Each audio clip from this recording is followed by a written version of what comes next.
Zdrav! Dobrodošli u moju kuhinju. Ja se zovem Tanja i danas pripremamo čajeve protiv alergije. Idemo!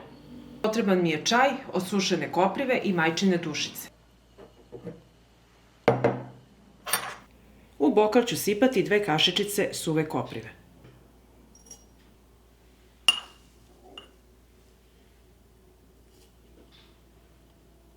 I dodat ću 1 kašičicu majčine dušice.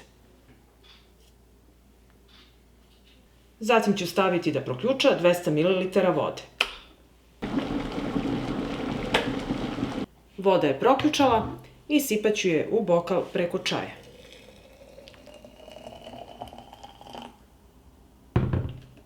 Poklopit ću sa tanjirićem i ostaviti da odstoji 10 minuta.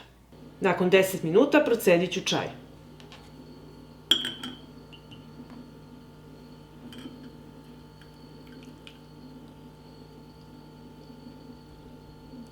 I ovako pripremljen čaj pijete po 2 šolje svaki dan, mesec dana pre početka alergije. Za drugi recept mi je potrebno čaša toplog mleka.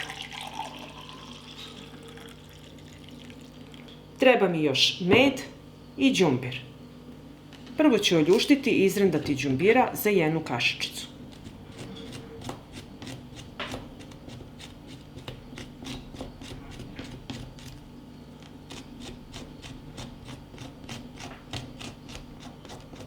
Potrebno mi je ovoliko parče i sada ću ga izrendati.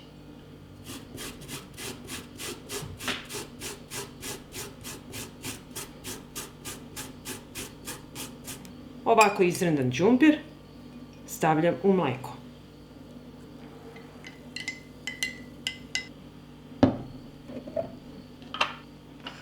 I dodat ću kašičicu meda.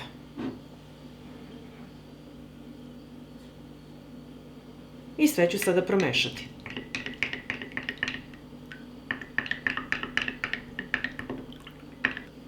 I ovako pripremljen napitak pijte uveče pred spavanje, mogu da uzimaju i deca, pijte ga preventivno pre početka alergije i kada krene alergija i kada dobijete simptome. I ako vam se dopadaju ova moja 2 recepta, napišite mi u komentarima da li su vam pomogli i da li ste ih već koristili. Prijatno!